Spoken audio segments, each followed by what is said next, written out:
discussion to have there, right? Like, what do we think the goals of immigration are? And broadly, what do we think the goals of policy are? You know, and I would say, I think a good starting point is Salus Populi Suprema Lex. The good of the people is the supreme law. And people in other countries are not the people that Salus Populi refers to.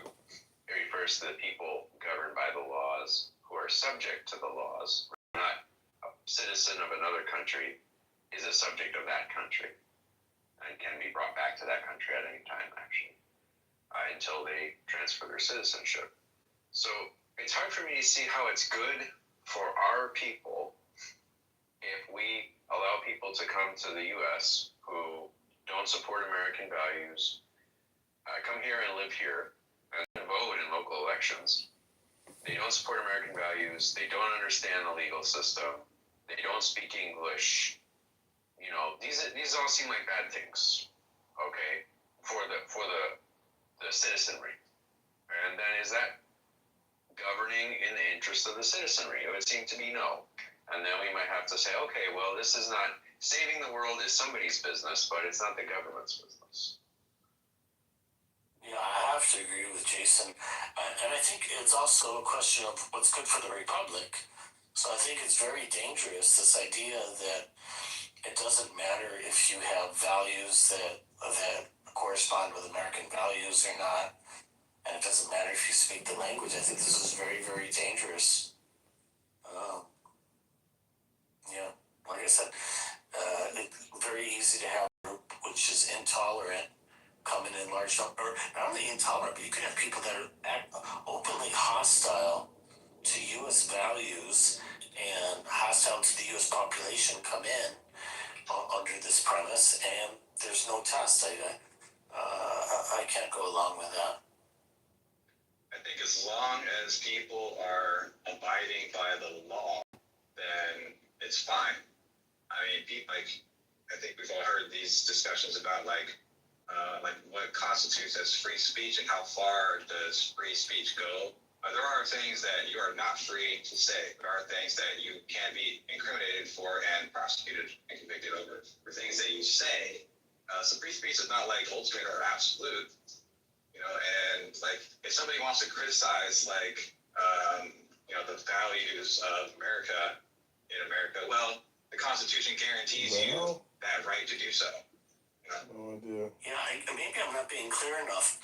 I totally support their right to have whatever values they want and express them.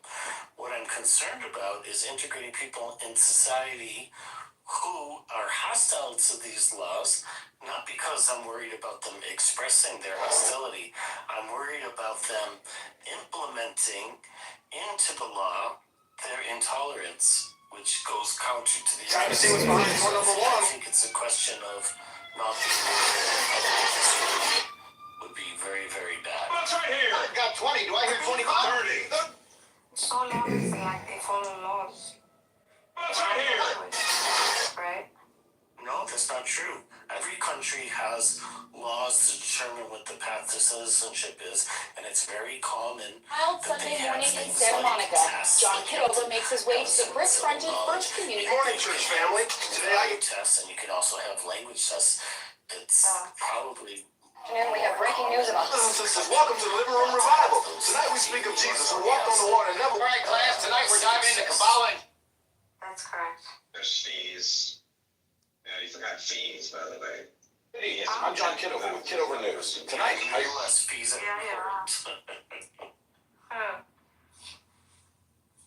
But of course, every other country charges fees to receive a visa or the Kitover Diamond Wholesale, where the sparkle meets the discount. Helping I'm outside Kitover Diamonds. If you're looking for something that sparkles, this is the place. Councilman Brindle's hiding something in this office. That's fine. Be in somebody else's country, you know. The Today's the day we turn green and Chicago. Your lucky day is coming. Chicago? I'm John Kitover, running for mayor. St. Patrick's Day, Chicago.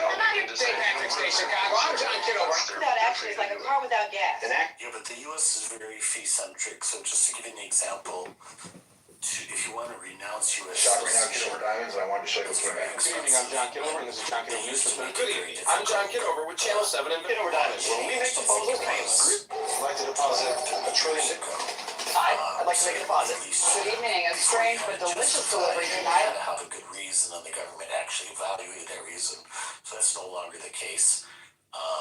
Good evening, I'm John Kitover with Channel 9 News. Good evening, tonight Channel 6 investigates a network of criminal pursuit tells us This one, an action hero runs for Congress, you know he's ready to fight. Listen to it! For immigration. We see that. And in California, I think we recently passed something that has to do with. Good evening, I'm John Kitover, and I'm also John. Believe it, I actually won the lottery. Really? I'm that conservative. I'm telling you, tighten our belts, boys. All right, keep the spread of the day. Here we go. All right, Vegas, you know what's cooler than a watermelon? A watermelon. Yeah, I said it. I'm trying to spell it. Way in and out, like the Waze, PlayStation, how to communicate, all Good these evening, things. I'm John Kitover. I think that's perfectly fine. I think that's perfectly fine. for the last decade. But if you're not like, you know, and there's other weird stuff too. Like historically, the United States has implemented rules like. Another day, another carrot. Morning, boss. Halt the Operation Sprinkles. Microphone safe in this powdered donut. Oh, good evening. I'm John Kitover. And I'm also John Kitover. You're watching John Kitover. Councilman Pritchard, money for potholes. I'm speaker, colleagues, and to the people watching at home. What exactly are you doing, man? I'm dialing to see. Show you step by step how to turn a free Chicago dog, extra mustard. Tonight on Newsline 9, the conversation around money is king. The nation's debt has surpassed $34 trillion. A record hot. Be like an English major. I want you to pass like an English literacy test. You like take a sledgehammer and knock out walls all day. You just don't. Like it's just not a. You don't. It's not required. It's like not pertinent to the job. You know how to. Today, another scoop of sugar-coated pasta. We have waited months for Doc, this doesn't.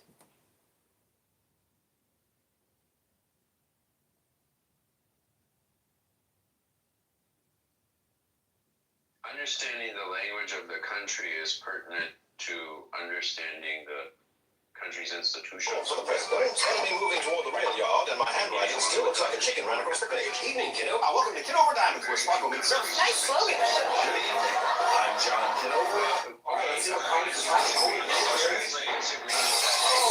Crying out loud. Order! Up on the roof, who needs a pillow when you're busy? Move over. Kitover, you're the last vote. You voted for myself. No.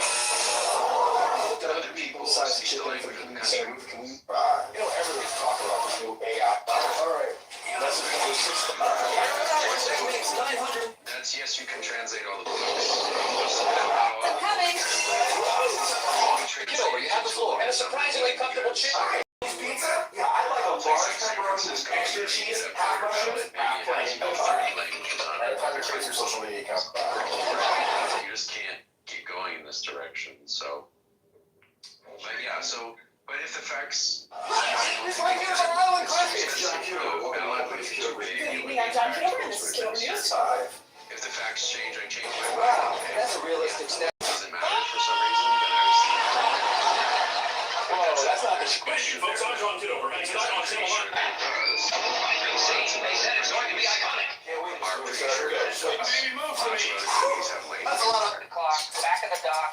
Grab the I'm concerned with other countries. I'm concerned with the United States, my country, our country. Like it's just a fact that you know the United States is like people say it all the time. It's a melting pot of cultures. And yes, that includes languages. Many people, maybe even most Americans, are multilingual, meaning they speak multiple languages. Yeah, so the United States does have a Like English. There's a vast range of different languages. People that speak fluently in multiple different languages, or don't speak fluently in English, but they speak fluently in like Spanish, say. So I don't really see the problem there. Like, why not make civics easier for people by translating into their. So the U.S. does have a language requirement for citizenship, and that language requirement is for English proficiency at a certain level. I think it is important, like incredibly important, that requirement stay in place because one of the goals of citizenship is you want people to integrate into your society, and you don't want them to become some segregated community that is distinct from the society. And so you want people that are able to interact with the rest of society. No, I'm not so sure about that. The requirement for the English language. Because they're like translators and stuff, my friends was saying when her mom came here. I understand you could have translators, but it prevents It's a barrier. important to know the language. I mean, I second that. Yeah. But she was saying that freaking, like, when her mom went to get her citizenship, she was asked, like the DMV asked you, do you want a translator? Do you want to take the test in your freaking native tongue? No, that's a different thing. So for the driver's test, as an example, most states do provide the language of the test in a variety of languages, and I don't know about the civics test. Maybe you can take the civics test in a variety of languages too. Yeah, that's true. That could be, but there is a basic English proficiency that has to be demonstrated in speaking, reading, and writing. It's at a low level. It's not like you have to be fluent or you have to get a high TOEFL score. It's like just very basic English to make sure the people integrate. They do have residency and age exemptions for the English proficiency standard. So people that are 50 years old and older have an exemption if they've been in the United States as a permanent resident for a while. And people age 55 have even or lower. Yeah. And they also have medical See exemptions. how many don't know how to speak English? No, I know, but I'm saying Okay. I think it's a good thing for countries to have language proficiency requirements for citizenship, not for the purpose of blocking people out, but exactly the opposite, to allow them to integrate into society so they can interact with us and we can interact with them, rather than living in separate sectarian societies, which I think is bad. It's horrible. Yeah. Requirements for English, like English literacy, is very different from what you just said, allowing them to integrate, like forcing them to integrate versus allowing. I mean, these are very different ways of thinking about things. Like if you were to ask me, would I vote against an amendment to, how do I say this? I say we didn't have like an English literacy test to become a citizen. Let's say that were not true. And you asked me, and one came up, and you asked me if I would vote for it. I would probably vote for it. I wouldn't vote against it. I don't think it's a bad idea. I'm just saying, I don't think it's it's just clear to me that it's not necessary. Like I go to as so often I go to this little Mexican supermarket that's near where I live, because they just have like the best fucking vegetables, okay? And I want my daughter to have the best fucking vegetables when she eats her food. I want her to have the best food, and I think they have the best vegetables. And every time I go in there, like the people that work there, they don't speak a fucking word of English to me, and yet we perfectly understand each other. You know, I don't need to speak Spanish, I don't need to speak English, and yet I can still go in, I can still purchase something, and there's no problem. There's no problem at all. Like they know what I'm doing, I know what they're doing.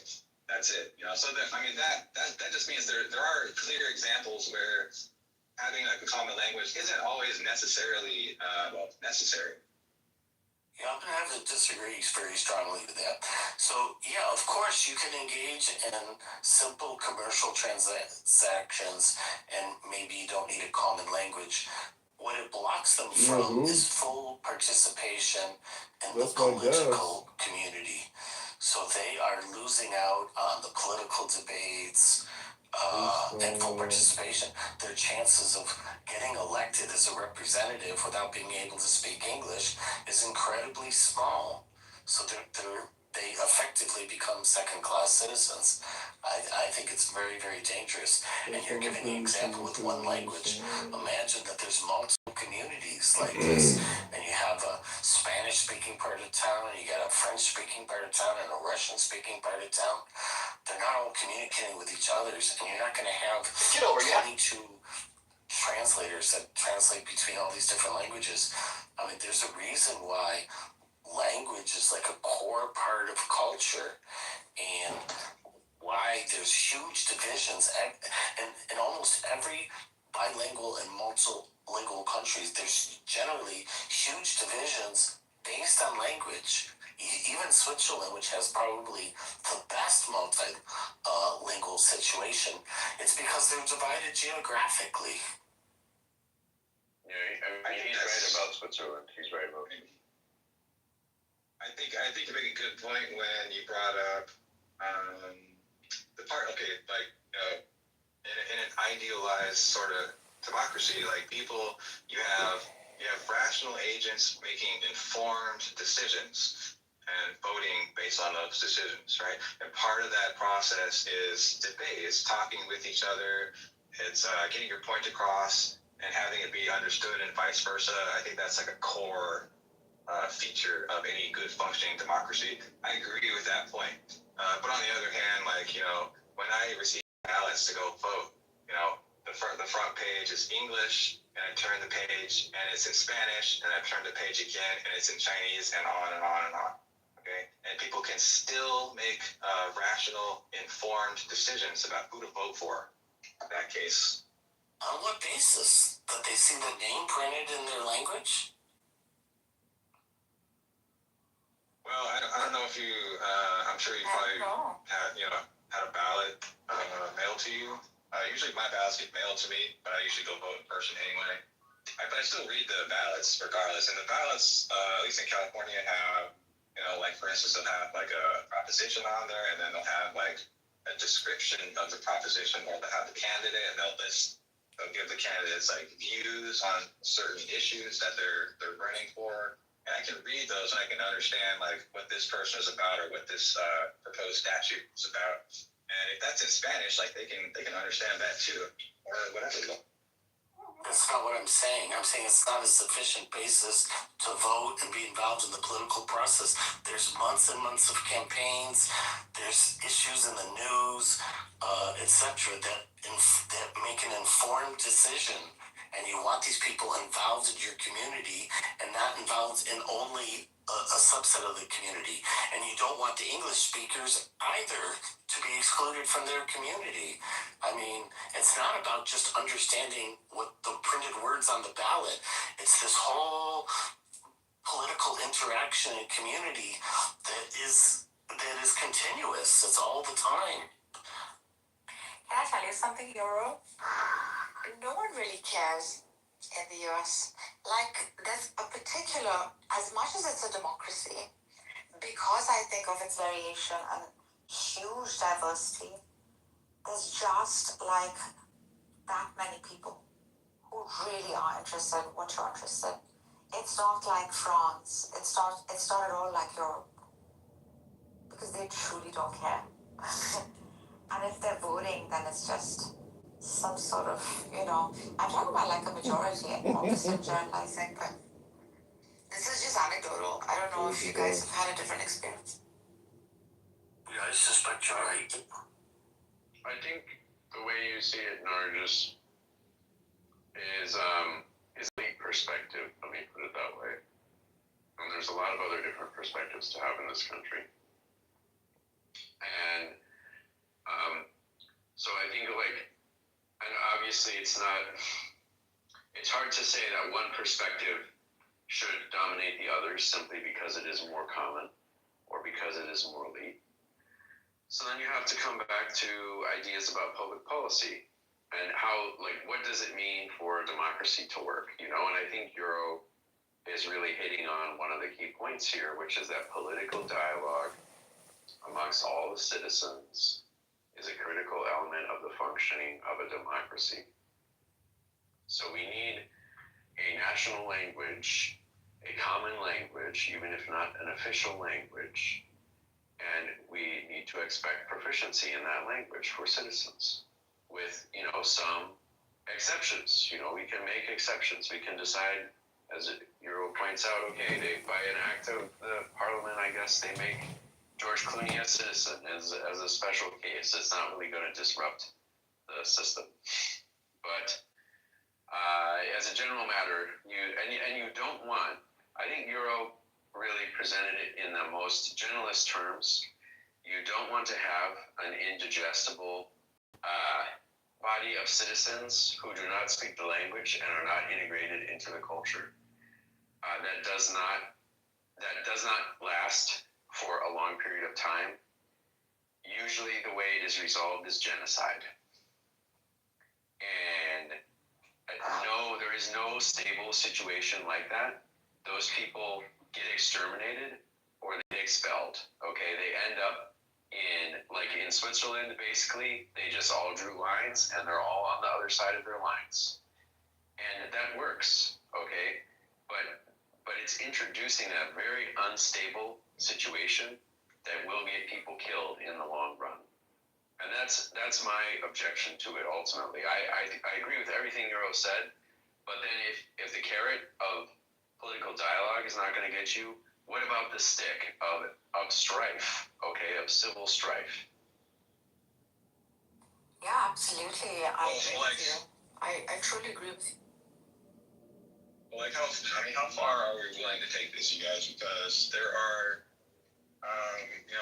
social institutions and cultural institutions, clubs. I mean, these are just like kind of endless in the United States. Like this very clubhouse room is a social room primarily for atheists. How far are we willing to go before we have to say like the atheists must integrate into like the religious view of things or something like that? I mean, clearly there's got to be some amount of liberty and freedom that people have and some independence that people can have when it comes to like the culture, even the languages that they speak. So I don't know. Italian, we don't exist in tribes, though. That's the thing. When there's one common denominator, that's more than enough. Like, let's establish at least one thing in common, such as language. Because, of course, that's what drives whatever communication. I mean, it's so essential. In a democracy, it's so essential. Simply for it to, function, for it to, demonstrate itself. Or else, what's the bloody point of it? Might as well live like freaking tribalistic, like the archaic. Yeah, exactly. You have to have some common core values, whatever those values might be for society, in order to have a society, to have a community, to have a country. Otherwise, you don't have that. You have a bunch of tribes that hopefully are living peacefully together, but history has shown us that doesn't generally work. And like I said, all the multilingual countries that we see around the planet generally have had a lot of strife in their history, or they have strife right now, and so it's a very difficult thing to generate. But I don't know why this isn't clear. You can imagine if we had millions of Chinese that wanted to emigrate in the United States, and they don't speak English, and they're, let's say, hardcore communists, and they don't like the American system. This would present a danger. They all move to one state, some not highly populated state, and they take over, and they say, we're going to force our ideas of laws which go against the very nature and core values of the society. This is not good for the republic. I mean, I don't even know why there's any question about that. I don't know, maybe I'm missing something, but it just seems obvious to me. View is not really obvious to me. I understand that you think this is you say bad for the republic's sake, but I am having a hard time social media accounts trying to figure out real world consequences to this kind of stuff. What? I mean, what would make this bad or something?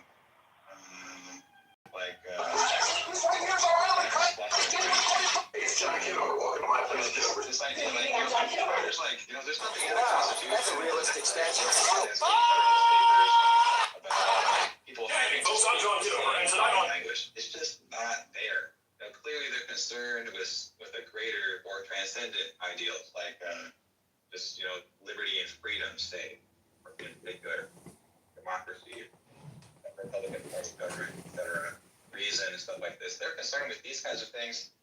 I don't really like. Can you think of like a clear, concrete example where this would be bad? Yeah, actually, the founding fathers were very concerned about this, and they included it in one of their grievances against the King of England for their independence, because they were very concerned about the Quebec Act that was passed by the British Breaking Parliament. news, Illinois State Police arrest 35-year-old robbery police officer Corey After Windsor. 1759 or 1763 war ended, became part of the British Empire, and the Brits, in a concession, allowed the French people to keep their language and laws and culture, and the American colonialists did object to that, and they felt that that was problematic, and they felt that Britain was using that to create a wedge between Quebec and the other British colonies. Well, that's interesting. I didn't know about that. Culture and language. I should probably back up. I think you guys will probably disagree with this, but you guys will probably disagree with this, but well, let me just finish what I was saying. You guys would disagree about this, but reasonable people can disagree about this. But I personally think that the language that we speak has a large structural impact on the way we behave, on the way we think, like the formation of our thoughts. I think that I think language plays a key role in that.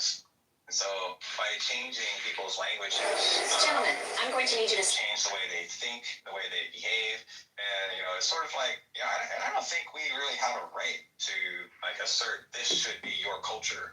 I don't think that anybody has that right. Well, for what it's worth, the Canada case is illustrative because there is a lot of strife between Quebec and the rest of the country. And there are these cultural differences. They're much greater than I think in America any of us really have seen for a long time. And Quebec is constantly on the verge of secession. So I think that's a good counterexample. But I guess, Elliot,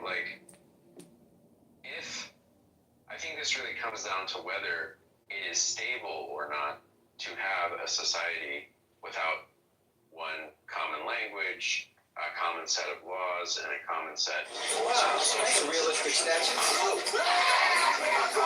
Gotcha. You sure? No stable society has that, so probably not.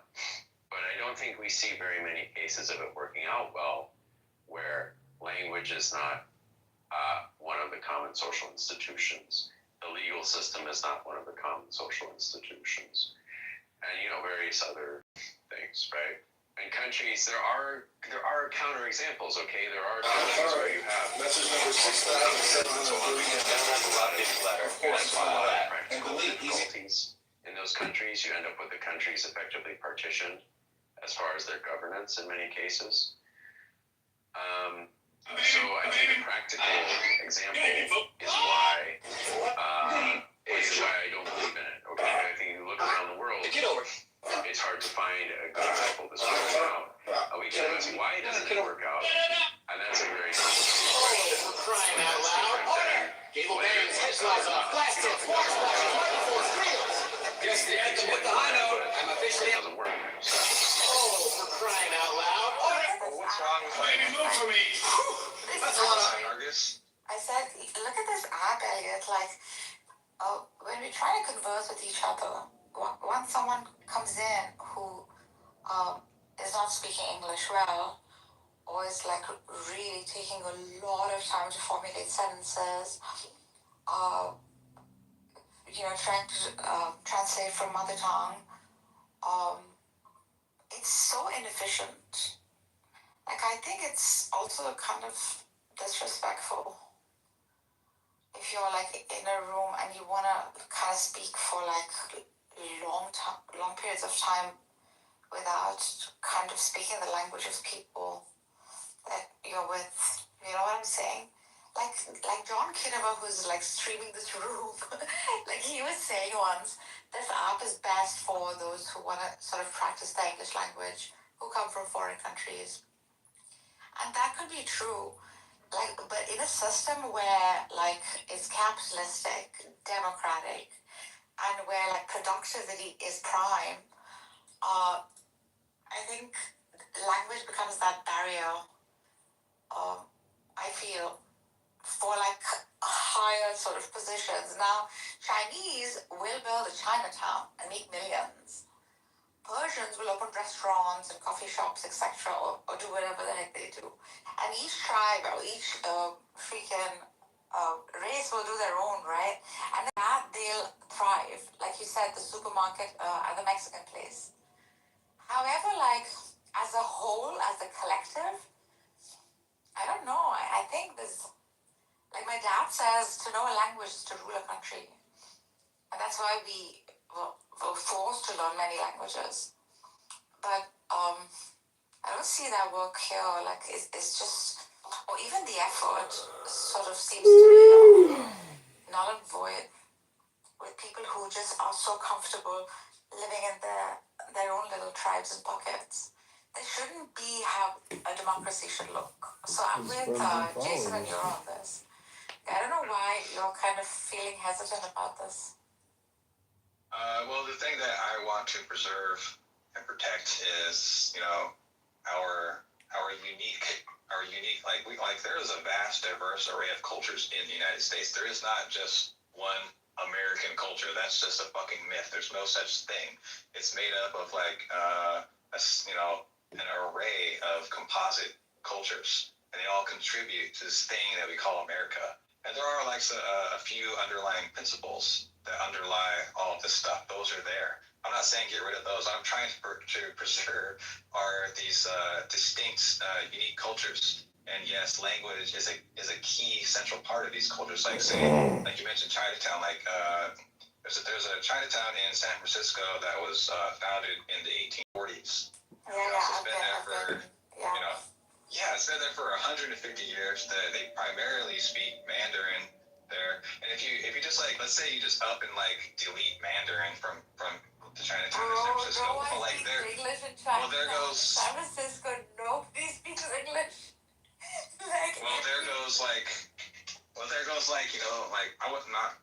Not half of their culture, but a significant part of their culture. There are things that can only be expressed in Mandarin that cannot be expressed in other languages like English or German or Russian or French or whatever. And that's just true for all languages. They have words that we don't. They have propositions that we don't even have fucking words for, and vice versa. And that's part of the reason why we should preserve these things. We shouldn't mandate that you speak this or that language. That goes all the way. Language is plays a central role in our individual and unique cultures. And that's important. Look, I'm pretty sure that in Chinatown, they're required by law to have an English menu. The requirement to engage with the public in English, okay, doesn't mean you can't speak Chinese. The citizenship test, the language test that is part of the test for naturalization isn't a test that you don't speak Chinese. It's a test that you do speak English. And it's at a low level.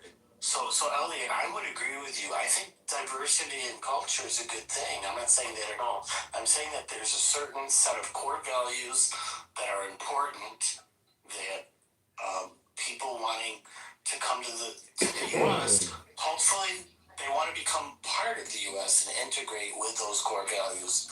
One of them is language.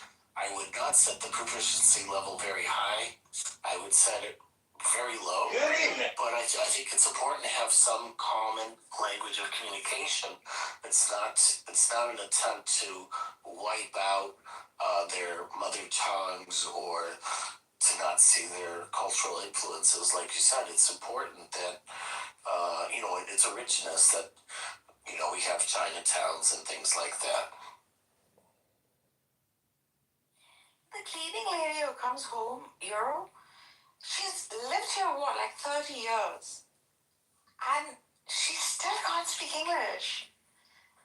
And my mom, the cleaning lady who comes to our home. Oh yeah, mine too. It's been like 3 decades that she's been living here. And still can't speak English.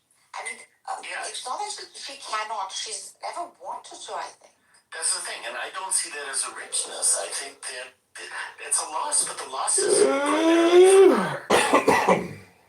She's missing out on so much of the culture around her. Books coming out, films coming out, interacting with people. So I just see it as a negative for the people coming into the place. Yeah, but I don't have like a savior complex, you know? Like Marquez, you said that she worked and lived there for 30 years. Elliot? 30 years? Very well for her. She doesn't speak English? That's the It seems like she's getting along just fine. It's not good for the country. It's not good for the country, is what I'm saying. Well, it's fine if she's not a citizen and doesn't vote, okay?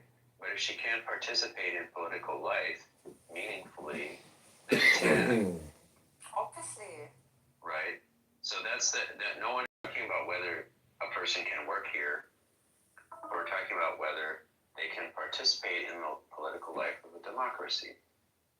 But there's another side to it, which is that it does create alienation, okay?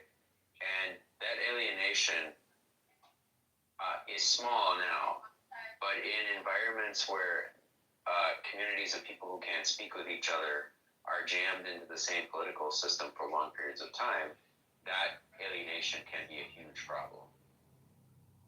Should we mandate that all the conquered Native Americans speak English? They are not the conquered Native Americans. First of all, we are not in their nation. Okay, many of them do not participate in our country, and I'm pretty sure every single one of them is an American citizen. You know that, right? What are you saying? Well, their nation. I get okay, great, but I'm pretty sure they also all do speak English.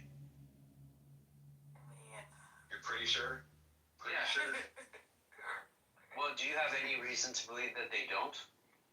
Oh, yeah, like we can. There's lots of other examples. Yeah, Native like in Chinatown where people don't speak a lick of English. Those are not Native Americans, Elliot. And they don't matter. Well, no. Your question to me was, should the Native American people be required? You didn't actually answer my question, Jason. I asked you straight up. Do you think that we should mandate that all the conquered Native American tribes speak English? If they want to participate in our political system, yes. Yeah. Okay. And I think they do all speak it. Imperialistic. They do all speak it. Your complex shit. I think they do all speak it. But anyway, like they are missing out on a lot. Like after all, it's like a system of voting, system of like watching debates. Like as we said, like if you have no involvement in the politics of your country, right? Hey, what's the freaking point of democracy? Yeah, and so, Native Americans have a very interesting history and unusual history on how they gained citizenship. So they don't have citizenship through the Constitution. It was initially granted in various stages, and finally a law was passed in 1924 that granted them citizenship. All right, Clint.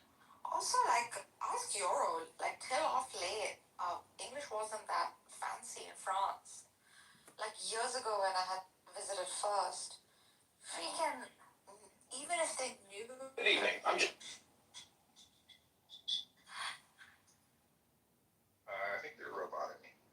The word is not speaking English. I mean, Euro knows better. It's not British. Euro, where you come from. No, Francis George. Come to Kitover time. I was gonna say. I was probably gonna say. So I mentioned the ballots earlier. Like when I received a ballot in the mail, it has on the first page. Outside Kitover. And then on the other page kids don't have Spanish, say. Why do you guys think that we do stuff like that? Have it in English and in Spanish, or like just I don't know, say you buy like some electronic device thing to bobby your TV or whatever, and you pull open the instruction manual. It has like, in many cases, like 30 different languages on the back, and they all have the same exact instructions how to use this product. Or Councilman Brindle's hiding. so we do that. Councilman. This just has nothing to do with political dialogue, Elliot. So allow for all Jason to like refuses to answer thrive in their own anybody else? language. I mean, especially your example of the device, that is just commerce. Okay, that's not even we doing that as a polity. LG decides to do that. I know. So the short answer to your question is Section 203 of the Voting Rights Act.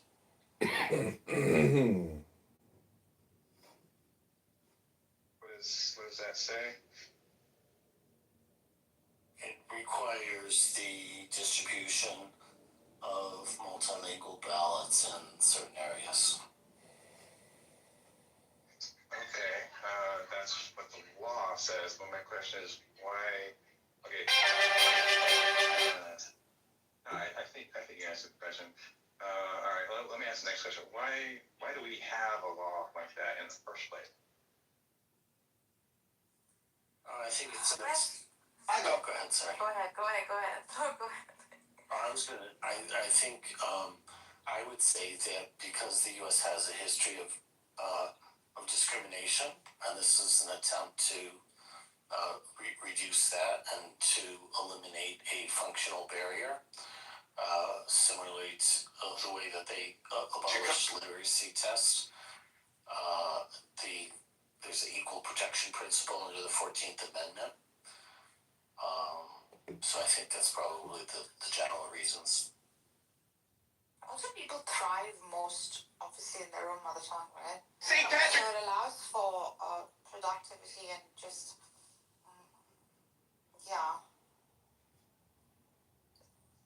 Did you hear they that, can Jason? actualize their potential through their own languages. So they might, unless they're working in certain areas such as the corporate or high efficiency English speaking jobs, one doesn't need such a thing.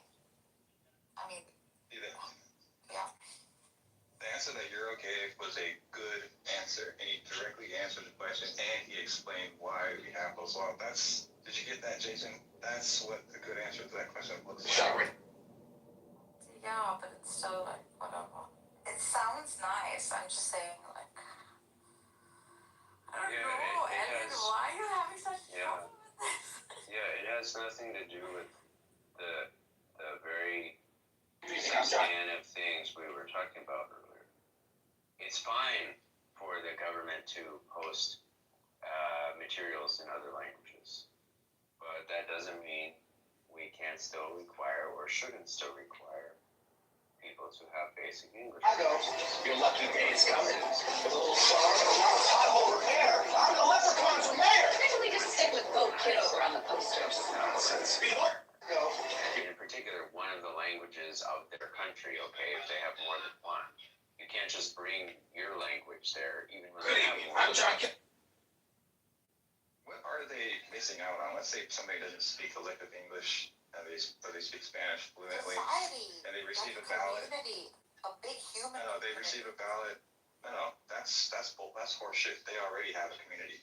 They have a community already. Yeah, their own little tribe. Right. They have community. They have community already. They're not missing on something. Right. We don't need to save them from something. They've already got. No, the law that. Well, let me just finish what I'm saying. Like, you can receive a ballot in the mail, right? And just flip the page to the Spanish language. And you can have the content in the Spanish language with your family and your friends and your community members who all speak Spanish. And there's no problem here. Like, where's the problem? Yeah, the All that they're problem. voting on is for the whole community, not just their local language community. Problem is being Right. stuck in tribe feudalism. That's the trouble. Yeah. They're just gonna discuss Good it. evening. I'm John Kitover. And over the long run, there are two problems there. Okay, one is that the tribe's discussions with each other will grow further and further apart. The other is that the tribes will be aware of this, and that will lead to strife. And that's why there aren't stable societies that follow this principle you're talking about, where anyone can just bring any language they want and become a citizen. Nobody does this anywhere, Elliot. Elliot, I've lived in 3 different countries in the world, right? When I came to the US, I'd like to deposit $1 trillion Bitcoin. Depositing 1 trillion bit. in a country where so many tribes exist, I actually fetched for tribe because it exists. Yeah, you need like some normalcy, some continuation of things that were the case where you came from. Because people are tribal, simply because language is not being spread uniformly. All the 3 other countries I lived in, English was spread uniformly across the board, and they're not America. And it wasn't an English-speaking country, but that would be people would communicate in English. Good evening. I'm John Kitover from Channel 7 Investigates. Tonight, allegations of criminal. Between different cultural communities, sure. Good evening. I'm John Kitover. I don't like. I think it's a very long. Good evening. I'm John Kitover. This is John Kitover. This is Thursday, February 3rd. Language. I think that comes from other. You think I'm John? Shut right now, Kitover. St. Patrick's Day, Chicago. I'm John Kitover, and I'm running for mayor. With them. That's not something. St. Patrick's Day, Chicago. I'm out here talking about something not quite as lucky as a whole. Loneliness, people. St. Patrick's, Chicago. I'm John Kitover, running for mayor. But first things. The distances are long, especially in Chicago? California. At least where I live, it can get lonely, right? But simply because it exists so much, there's so much further. Every suit tells a story. This one, it's about confidence, about walking into a room and Perhaps because one reason being language itself, the fluency in it, is why there's even an existence of tribe. And there's so many Persians that just huddle and cuddle with each other when I came here first. And they stick in that. Hi, I'd like to make a deposit, a big one. Sure thing. How many slices we got? Yeah, and this I would say is pretty destabilizing, and the longer it runs for, the more we will report instability.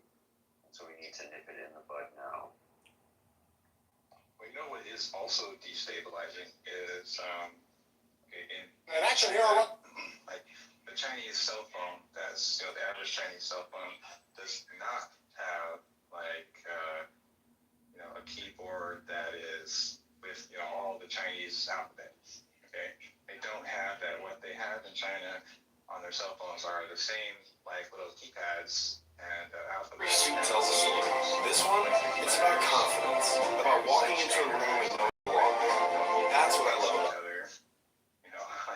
They're not texting each other in Mandarin or whatever other language it might be. Okay, that's been around for thousands of years. Hi, I'd like to make a Speaking in that language. And there are aspects of languages that we know we don't know about. You know what I mean? We know that we don't know about them. Those are things that we don't even know what people are losing out on by not communicating in their native language. This goes in reverse, Jason. It's too bad for them, but if they are unable to participate in political dialogue across the whole nation in the same language, you have a real struggle to have a sense of a polity, and that is unstable, and that is much worse for anyone than giving up their native language. And there is no country organized on the principle you're discussing. And that, I think, is one of the puzzles, I guess, to sort out here is why has no country done this? And that's a way to approach this question, okay? And see well, has anybody tried it and what happened? And if you have more than one language in your country, what problems do you have? And if you manage to do it successfully, how does it work? But it never works based on just like a bring your own language and live in your own community method. That never seems to be stable. There never is a country, to the best of my knowledge, there's no country that does not have some kind of language proficiency as a requirement for citizenship. And it's really core. I think this is based on the premise that somehow you can have different languages and yet there's no differences in culture. I mean, I just don't think that's true. Language is very tied to culture, and that's why when we have multilingual countries, there's often a great deal of strife. I mean, if you look at Belgium, has really taken it to an extreme where their government offices are divided by language. So if I want to visit Belgium tourist office in Paris, I have to decide if I'm going to go to the French-speaking one or the Flemish-speaking one, because they have different offices, because they have different administrations, and they have different budgets. I mean, it's crazy.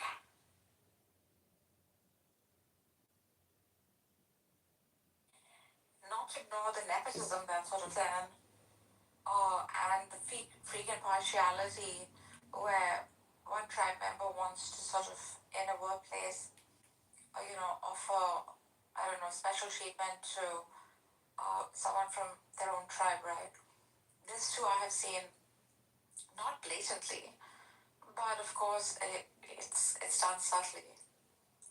So just doesn't allow like for the human family, the human collective to sort of grow in a, I don't know, in a thriving fashion.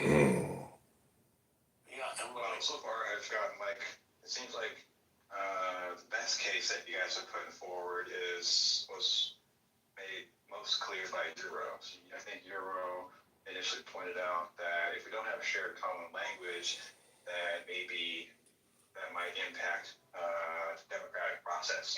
Typically in the democratic process, people have conversations with each other, have debates, discuss this or that, the merits of this or that.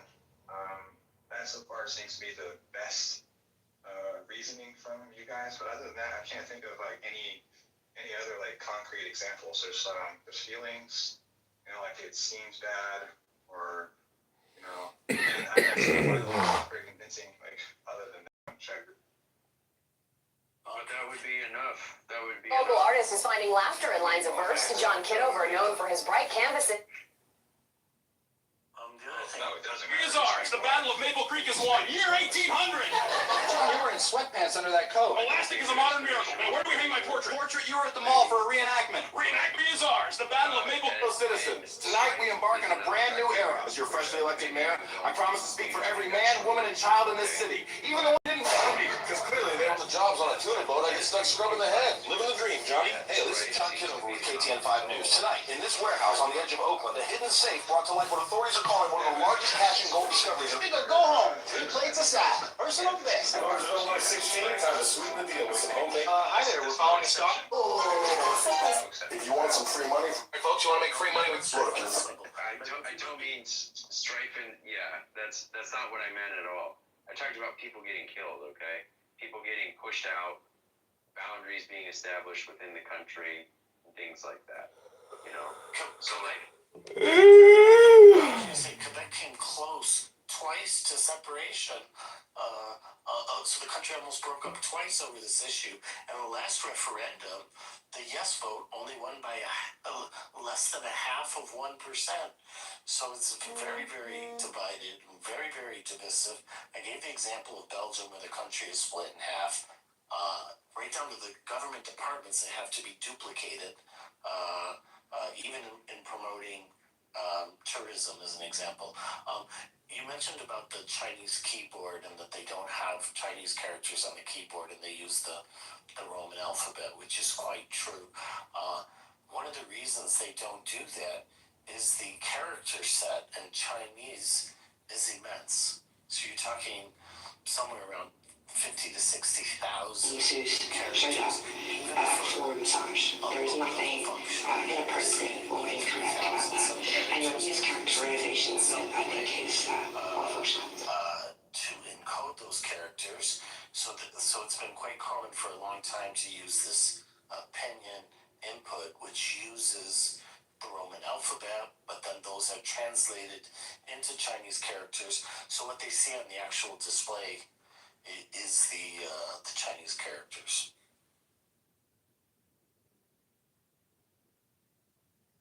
So I become friends with a bunch of these PhD students earlier, and that come from a very like. Ladies and gentlemen, give it up for John Kitover, the man who made over 10,000 online videos on count 'em, 100 Good morning, folks. Welcome to Kitover's Candy. Today, everything in the shop is 10% off. They're like tight-knit group of Persians. This group continued to freaking stay on. They had children. They went on trips. I went with them. Like, this group never, ever interacted with anyone outside of itself, and continues to do so. And because they're studying like scientific, I think that they're doing math and physics, or that was their PhD freaking thing, thesis. This group just never found the need to go outside of itself and interact with the rest of the world. They bought homes, they bought cars, they thrive. All of that happened except for intermingling and like utilizing whatever the democracy, just John Kitover. being a melting pot. It's not that melting out here. It's like segregated different groups of people, Local artists. just drowning in each other. And this doesn't allow for democracy to thrive as one unit, as one body. Yeah, I was a little negligent to mention that although the Chinese has a much bigger character set than English, what happens because of that is that the character represents one morpheme. So it's incredibly more efficient in English in terms of like number of characters to send a message. So if I want to send a message like I'll be there in 10 minutes, in English it takes 28 characters. But in Chinese, that only takes 5 characters. Oh wow, yeah. So like one of the problems that I'm having with this stuff is like we force people to speak a different a language that's not native to them. Like say I don't know, in France. I'm sorry, in Quebec, where I think it's between English and French. If I'm not mistaken, it's between English and French. The French language has I don't even know. There are hundreds of different ways to say the word love. You know, the majority of French language is based on masculinity and femininity. Okay, if we take and this helps shape the way that French people think about things, how they behave, how they act. Like, by forcing them to speak the English language, much of that gets lost. Okay, and maybe forever lost. You know, like I don't speak a lick of fucking French, yet my ancestors are from France on my father's side. I don't know a fucking thing about my father's culture at all. Okay, and probably because of that, probably because of like people like you guys, you know, I might know about that kind of stuff. I might be a different person today, is what I'm saying. You know, I think this is important. Well, I'm not sure it's important if no polity can survive it. If you can't organize a stable country the way that you're talking about, then it doesn't matter. So everything you're saying could be true. I'm not sure that it is true. That's called the Sapir-Whorf hypothesis. Okay, and not everyone in linguistics agrees that that's right. But let's say it is true. Still, it may just be the price you have to pay to have a democracy. You know, like, it's not just political dialogue where you're forced to speak someone else's language. Any interaction with the law invariably forces you into one narrow language, or one of a handful, because the laws and precedents are codified in that language. And countries that don't speak English, that have adopted the English common law, unfortunately have to conduct all of their legal proceedings in English. So like in Hong Kong, this I guess happened for a very long time. Maybe it still happens. I don't know. But which is very humorous. glamorous, right? To imagine these Chinese guys wearing wigs and stuff like they're English barristers. And maybe they are. I guess they were English barristers, okay, speaking English to deliver all their legal proceedings in a country that speaks Chinese. But that's just like how institutions work. And so everything you're saying could be true, but if we can't build an institution that works based on your principles, then we can't, okay, for very practical reasons. And then it's not the fault of us guys, it's just how the world is. And that's not anybody's fault. Well, the last thing you said, how the world is, maybe Marshall can speak to this. He seems to be pretty interested in the history of ancient Rome. Like Rome would go around and like conquer little provinces and territories and countries and cities and towns and stuff like that. And they wouldn't mandate that all the citizens of the conquered place start to speak Greek or some other language. No, they would just have like, they would let them exist as they are, but they would like impose taxes and other things of this nature. They didn't mandate that, they change their fucking language. That's absurd. Well, they did not rule them as equals. I mean, I'm sure Euro can speak to this as well. It was only relatively late in that process that they granted full Roman citizenship to those people. And by that time, large numbers of those people spoke Latin. Because certainly when they came into a Roman court, guess what they had to do in that court? They had to speak Latin. I mean, that's how it was going to be. And so they're consistent, even in the Roman system, at the point where they started to make those people, instead of being subjected, subordinate nations, but into like equal members of the society, they had to interact with the state in one standard language or one of a small number. Latin, probably Koine, Greek, maybe one or two others, okay? But they certainly couldn't meet everyone's language needs on an even footing. There's no way they could have done that. In the case of the Native Americans, I don't think we should mandate that the conquered Native Americans all learn English. I just don't. I flatly disagree with that. I also think that, the western half of the United States used to be owned by the Spanish, and then Mexico gained its independence, and then it became Mexican, and so people like Spanish were there before American settlers were. I just think it's wrong to because we beat you in a war, now we bought your land, now you have to speak our fucking language. I'm not buying this shit at all, you guys. So first thing is, I think I agree with you. I'm not quite sure what you're saying. So I haven't been talking about forcing people to speak any particular language.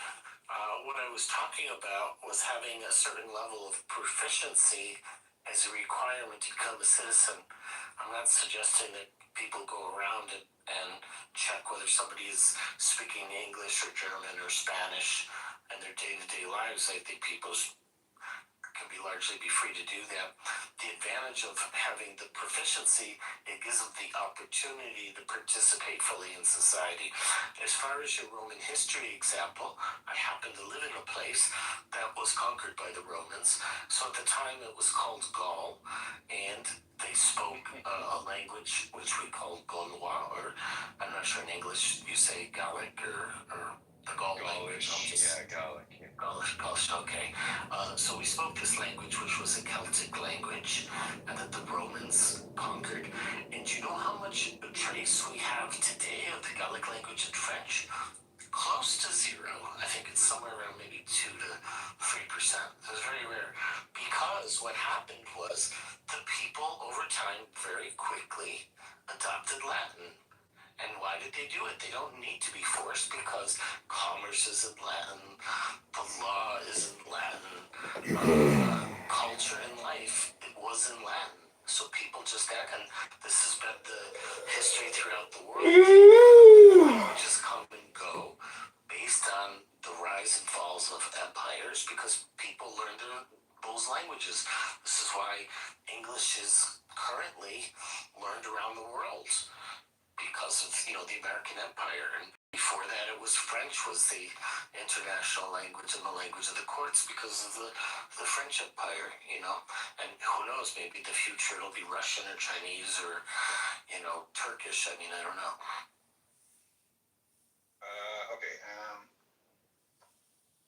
first half of what you said seemed like a contradiction.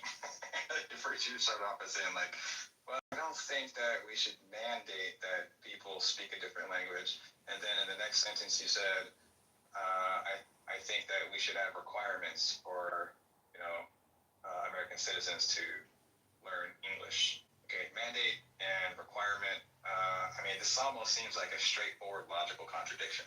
Almost, not quite. Or they're at very least at odds with each other, contrary. You want me to explain the difference?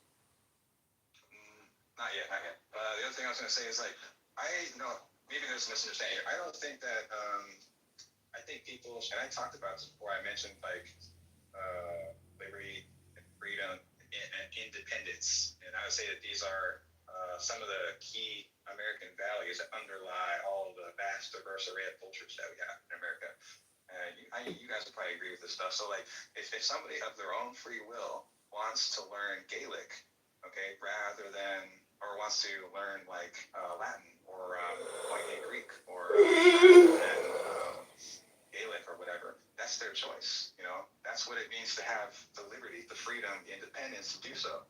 But mandating it or requiring it is a separate subject altogether. I don't agree with that. Yeah, so maybe I wasn't clear the first time, so I'll try to say it again. I'm not in favor of requiring people to speak certain languages, or I should also say, just to be clear, it's a very different thing to require people to speak or use different languages versus requiring them to have a proficiency in a certain language. So the proficiency requirement is almost universal. As far as application, in most countries, they do have language laws that require the use in certain cases. So like in France, we have laws that require that certain types of like advertisement have to be in French. If they're in a foreign language, there has to be a translation into French. Jason mentioned a requirement that menus have to be available in English, for instance. So you do run into a structural question of, if you're going to allow these communities to have their distinct languages, if you don't have a requirement that services have to be provided in English upon demand, you result in effectively excluding people from an entire community. I think we're talking in circles now. We already covered this point. I think like on the reverse side of that, like if we make, like say a ballot measure comes up and like there's a community of people that speak Mandarin, they only speak Mandarin, or they are fluent Mandarin speakers and their English isn't so great, so they decide to go with Mandarin. There's going to be concepts and expressions and propositions that are made in the Mandarin language that cannot be expressed in the English language and vice versa. Okay, so it's not a clear, like, it's not clear that like English is better or worse than Mandarin or whatever. And by mandating we speak in one language for the sake of democracy, I think is like kind of undercuts, our own desire to have democracy in the first place. Yeah, but who's calling for this? I haven't called for mandating speaking one language. I think there's a distinction here, maybe that is lost for some reason, but Elliot, it isn't about English being better. It's about English being the common language in which public policy is discussed and in which public policy is written. In China, I would say you have to speak Mandarin, not because Mandarin is better than English, okay, but because people commonly speak Mandarin, the laws are written in Mandarin, and so on.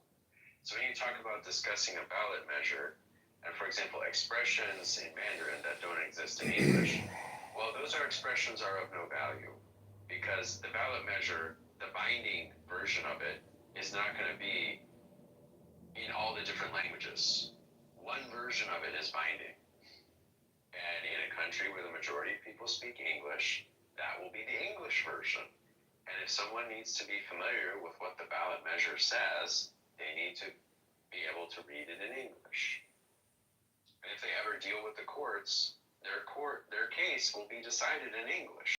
And that's also something that, like, if you try to change that, I mean, that sounds like anarchy to me. You know, you have, I mean, it's very difficult actually to write the exact same law in multiple languages.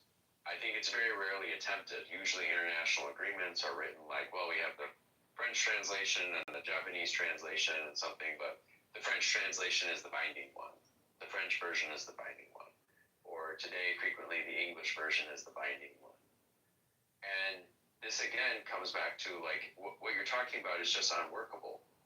It's not that anyone wants to exterminate somebody else's language or something like that. But it's just that what you're talking about is not realistic. Of course it's realistic. I mean, we practice it like every day in this country. You claim that no case has ever been decided outside of English. That's just flatly false. There are interpreters in courtrooms like all across the United States right now, speaking Spanish or whatever it is to the defendant or the plaintiff or whatever. That's just, like we said, just flatly not true. Of course, there's value in expressing like an American law in Mandarin. Of course, that has value. There's propositional content there that can be made and conveyed and understood by other people. So that too is not true. Of course, there's value in that, and vice versa with the English language too. No exception. I forgot the other thing else. But it's when you say there are translators, but the case is decided in English. None of what is in Spanish is binding. There is no binding Spanish version of the laws. And the same thing for the ballot measure. The Mandarin expression of that ballot measure, if it adds or changes anything relative to the English, is just misrepresenting the ballot measure, because the ballot measure's binding form is the English one. Even that's not true, Jason. Like, what's the word? Cognizance. You know, if you don't understand what the charges are against you, then you cannot stand trial. That is against the law.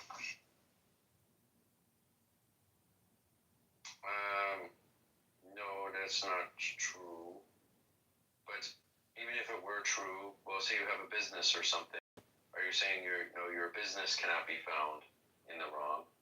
I mean, frequently charges are not against the individual; they are against the business.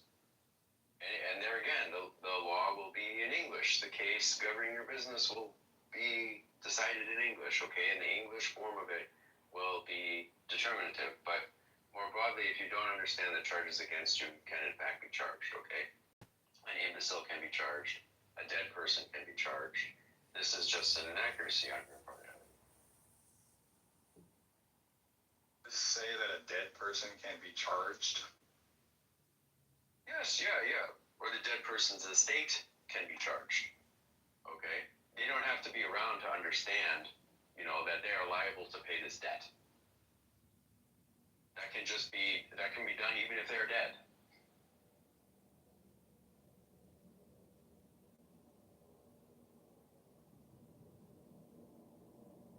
I think we've beaten this topic to death. I think the best case that you guys have made is that it's more efficient, that democracy is more efficient and functions a little better when there's a single common language that all participants in the democracy can engage in.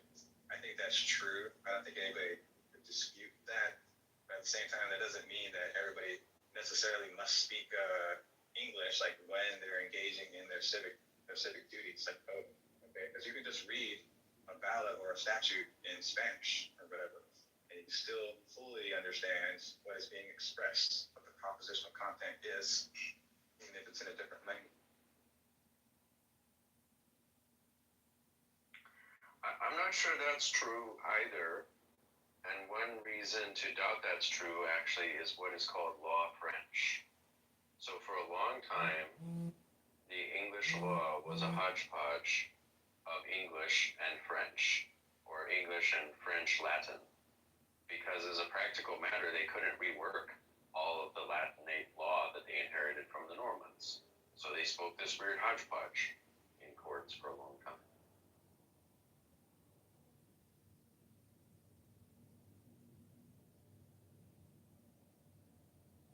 I mean, I already kind of mentioned this, but like what Euro was saying, the second half of the thing that Euro said about like people in this particular region that and time frame he's talking about, it wasn't mandated that they speak some language of the Romans choosing, rather they chose freely of their own volition over time to sort of adopt a different language. That is totally fine with me. I'm totally for people freely choosing their own free will, their own sound mind, to choose to do this or that. Like, I'm absolutely okay with that. I just think forcing it down people's throats, like, you need to learn this so democracy can thrive. That's just, I don't think that's a good enough reason to In Texas, you change on someone's valid both English and Spanish. But Elliot, none of us are talking about forcing it on people.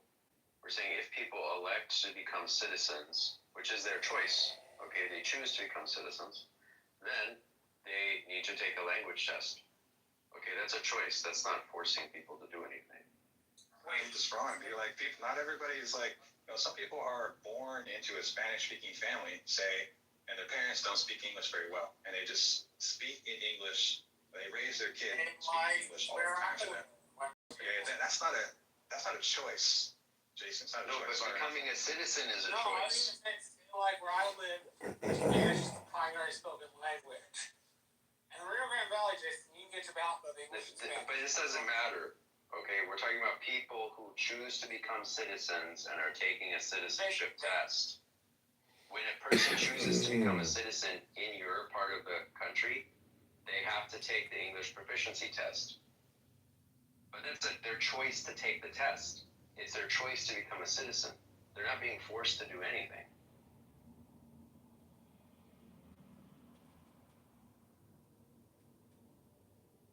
Yeah, I mean, none of us are talking about forcing anything on anybody. We're talking about requirements for citizenship. Becoming a U.S. citizen, no one's forcing that. That's what a requirement is.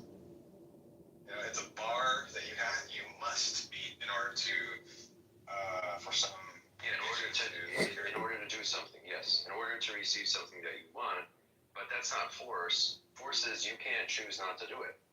Well, there's two different things going on here. So the point that Jason's raising about people electing to do something, there's a requirement, and then the other thing is the requirement we're talking about is for proficiency, meaning the ability to demonstrate the ability that you can understand and speak the language. It is not a requirement that you have to speak that language in usage. You can continue speaking Spanish or Chinese and doing whatever you want. You have to demonstrate that you understand English. The tags and some clothing. Of speaking English. So anyway, I got pissed off. I just selected all on the catalog on WooCommerce and deleted every single one of their products so they can stop selling or continuing to sell the clothing on refugees.org. I think it's fine. And I sent you proficient in English. If, like, say you're coming from I don't know, Czechoslovakia or something like that, you should become proficient in English. Like, that's just clear to everybody. But to mandate it is a separate subject altogether. I think, like, when we say mandate or we say requirements to become a citizenship, what you're really saying is they're speaking English or learning English is a necessary condition to become a citizen. Necessary but not sufficient. So you have to learn a language. I think this is a pretty slippery slope. I don't think we should mandate this, but I do think we should encourage people to learn English when they come here. Absolutely. Why do we care about this? I know you guys have been talking about it for like an hour, but like, what's the? I don't what's the big remember. I mean, it's such a boring topic. It's like, just maybe it's my own opinion. We're just trying to force Elliot to force people to forcefully speak the English language, the language of the colonizers. I think I said. Look at this boy. I said something like. I just said like a bunch of, I don't know, things that I believe or whatever. And one of them was like, I don't think that we should mandate that people that immigrants have to speak English. You know, and then we got onto all this. Oh, okay. Next time when you lose money, when you call T-Mobile, and she has language deficiency and isn't able to like freely communicate with you, and you're charged $500 instead of like $100, then you talk, Elliot. Let's have a discussion after that. What do you say? Nargis, I fully agree with you that like, okay, if I, you know, I have I AT&T. should have brought money in right in the beginning. Like, I have AT&T. I have AT&T. I have like, you know, I have like a Samsung and all this kind of shit. And AT&T has customer service. Like when I call AT&T, like all these motherfuckers speak fluently in English, and I greatly appreciate that. What's up? Someone got you back? All this gratuitous cursing? You must be frustrated. Sorry. Do you just appreciate it, or do you expect it and demand it? If the AT&T answered in Chinese, and you said, well, I want to speak in English, and they continue to just speak to you in Chinese, you're telling me you're going to be okay with that because you're going to say, oh, there's no English requirement here, that's fine. I'll go learn Chinese quickly so I can settle my bill. After he receives his internet bill. Yeah, you will demand that you have a copy in English. I mean, they send you the bill in English, the customer service. You're not going to say, oh, well, they have the right, you know, they can do whatever language they want. They just listen to Chinese. Let me learn Chinese for the sake of money. Yeah, exactly. I'm going to learn Chinese to dispute this bill for the next month. You know what I mean? No, It's you're just right, not realistic. I do expect businesses like especially ones that were like, you know, if you have a position that's customer facing, like you're a CSR, you know, a customer service rep for Samsung or whatever, you should be speaking English to people in the United States because that is the primary language of the United States. You should be speaking that. I expect that from businesses, but I don't expect that from the United States government, the federal government. That's an entirely different story altogether. To become a citizen. So then you're saying, do you agree or not agree that the government can require that business has to answer you in English? Or do you think it's up to the company? I think it's up to the company, yeah, not the government. Okay, so overnight you could start getting all your bills in Chinese, and you're gonna say, okay, that's their right. Yeah, then you can learn Chinese and thereby learn every language in the world. Because you're gonna not just have the Chinese, you're gonna have all kinds of other people. Are you guys talking about that now as world policy or just for the United States? No, just the United States. United States is the world. It's the melting pot. I mean, who in the United States in practice gets targeted by these kind of ideas, right? It's immigrants, it's refugees, it's brown and black communities. It's just that it's not the wealthy expats and the executives of big companies and all these retirees who are moving abroad. So this kind of rule, if you did it, it's not neutral. It sounds fun. But like, bro, we want them to thrive too. This is what we're saying. As a democracy. Oh, really? Yeah, I mean, why not? It's a democracy, right? Like right, it must demonstrate itself somehow through some medium. You got to think about who the rule would hurt and who it would help, right? Oh. The rule, the requirement to speak English to become a citizen, or so it is a requirement. So it is a requirement. Presently, it is a requirement. You said earlier it wasn't a requirement. No, I said it's not forced because you can choose not to become a citizen. It's a requirement for proficiency, not a requirement. It's like the same argument a lot of libertarians get all up in their panties about when people said, well, it's vaccination. Well, you're forcing me to be vaccinated. And then people would say, no, we're not forcing you to be vaccinated. Just like you can choose if you want to be a healthcare worker. People didn't really like that too much, right? That was like the big pushback. Yeah, I agree with the vaccination people. There is a world of difference between going around forcing people to speak English, okay, which we don't do in this country, and then if you opt in to our program to become a citizen, then we have testing requirements for that. But they aren't forced on you. You gotta opt into that. It's like saying, well, I'm being forced to pay $5 for a latte. No, if I don't go in there and I don't buy it, I'm not gonna pay the $5, okay? That's not forced. Do you think we should minimize barriers to participation and all this individual liberty stuff you love? No, we should have appropriate barriers, okay, that are neither too high nor too low. Is a state-imposed barrier an appropriate barrier then? That sounds In particular, I think that firearms proficiency should be required, yes. You need to introduce firearms proficiency, not just English, but firearms proficiency. You need to be tactical. So you're basically your ability to belong politically depends on your ability to perform culturally. Is kind of like what your stance is. That's what I'm saying. Yeah, that's what I'm saying. Right, but that's not small government. That's cultural regulation. But that's cool if that's how you like it. Well, look, I think there's an argument to make there pro, but then the other side of it is that, like, no society seems to be able to survive without some of those kind of rules. Well, what empirical relationship do you have for that? Like how fluent someone is in dominant language and how responsibly they vote or they work or, you know, participate in civil life. When I say to drive, right? When I say no society seems to be able to survive without doing that, I mean you will nowhere find a country without a language proficiency exam for citizenship. Nowhere. There's no such country. Okay, so what's your point? So it doesn't seem that anyone can do it. Okay? It's not proof, all right, but it is strongly guides my intuition here. Like just like with driving, right? It is a strong guide to the intuition that few, I guess no developed country, does any country let people drive without a driver's license? No, I'm pretty sure the answer is no. I'm pretty sure it's no, but we might find one. Yeah, we might find one, but it's a strong guide to the intuition that this is an unworkable state of affairs. Okay, that basically if you have driving in your country, you probably need to have a driver's license. Okay, so is it a strong guide to the intuition? It's not proof. It's a guide to the intuition. And I would say the same thing about language proficiency and cultural questions, civics questions. Everyone seems to do that. So. Okay, I already argued earlier, like, I made this point, not you did, I made this point that, you know, like, if say, like, a freight truck driver, right, they need to understand, like, they need all the pertinent information and skills that are necessary in order to perform their job.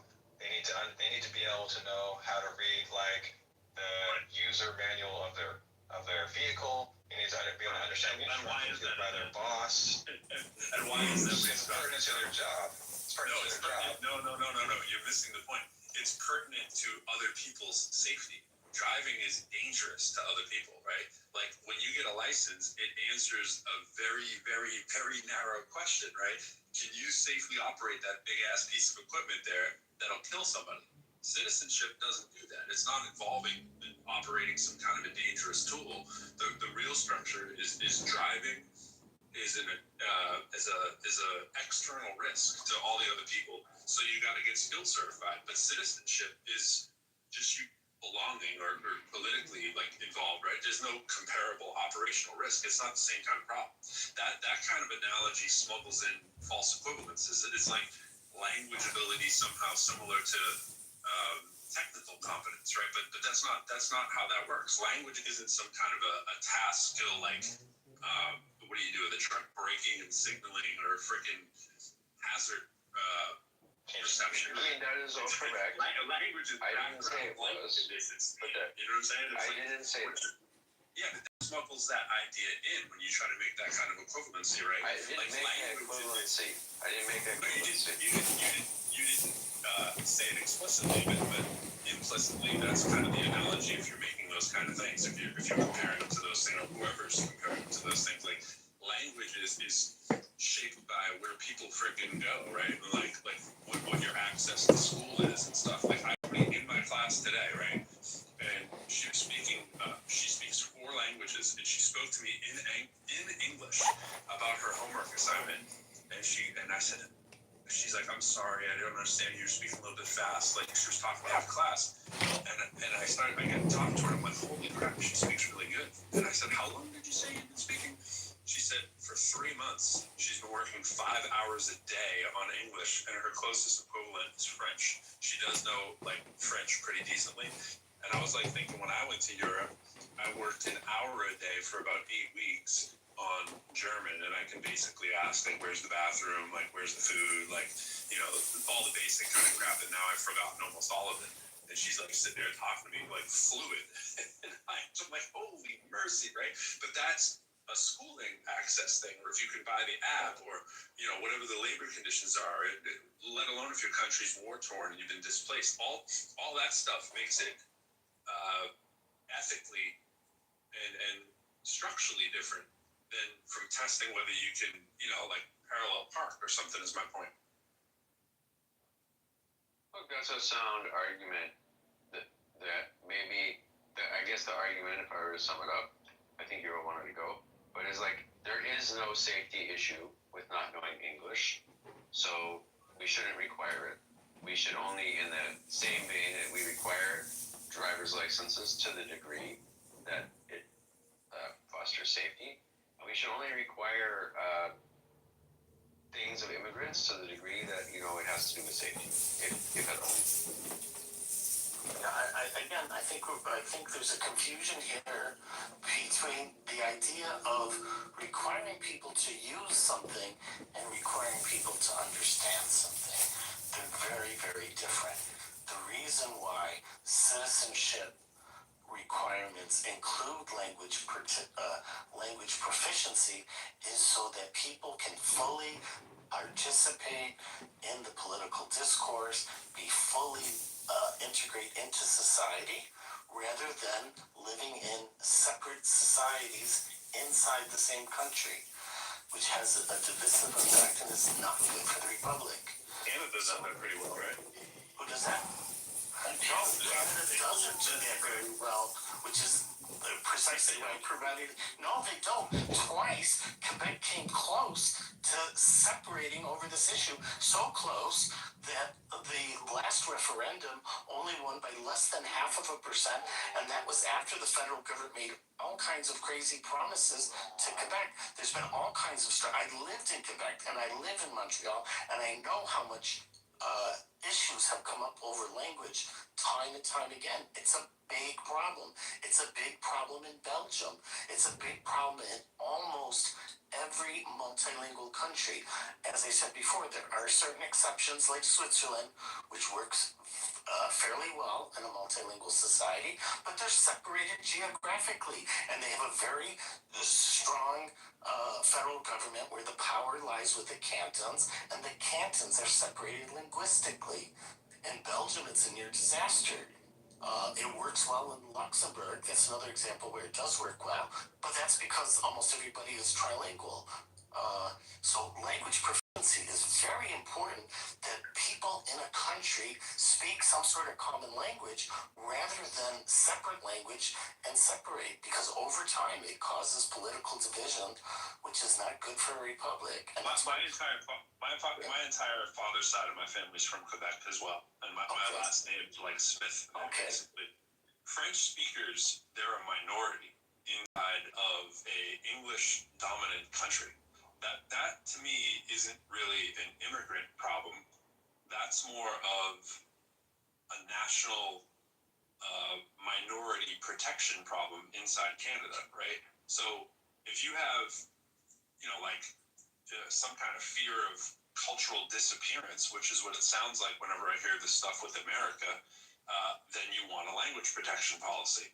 Not immigrants can't integrate, and therefore citizenship must require language. Those are different kind of mechanisms, right?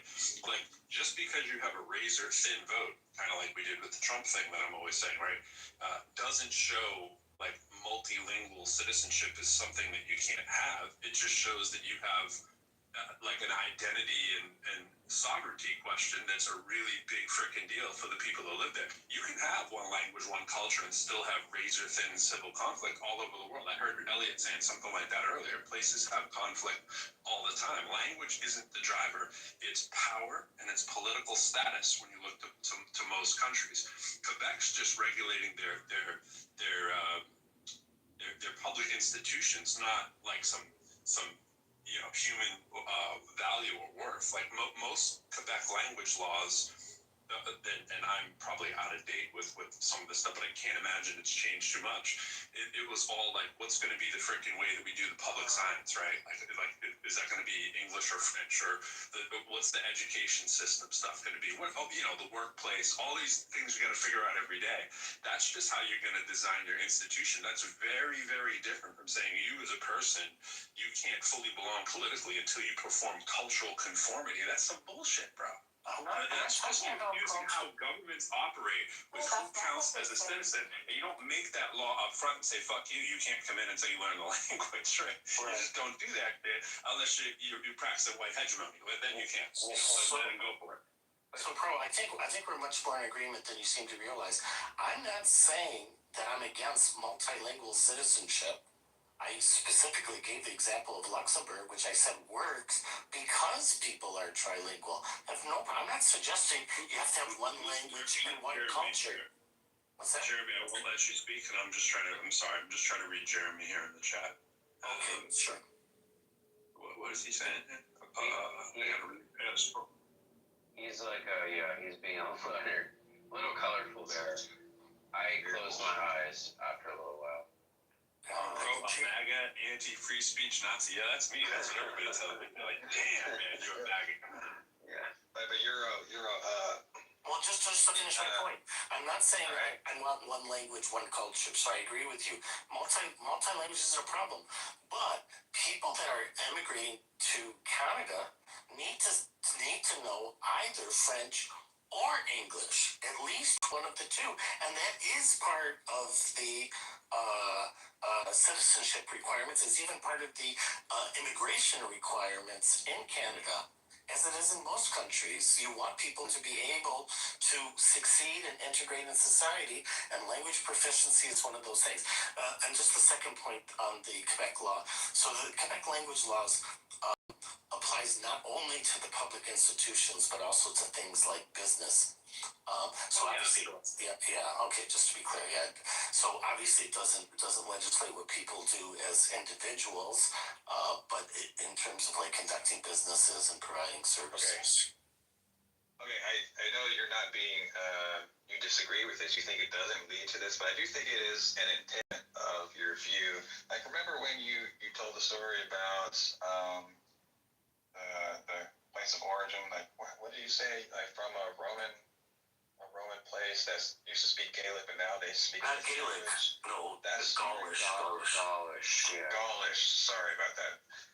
Yeah. So you said like, while it wasn't mandated that by the Roman government that they changed their language, it wasn't mandated. They did eventually, over time, adopt a language, and nobody speaks the old language anymore. And I have a similar story. I explained this earlier. My father's side of the family is French. They're all from France, and like we came, my ancestors came here to escape religious persecution in France. The Huguenots came here to the States, or to the United States, to escape that stuff. And we've been here for, I don't even know how many generations now.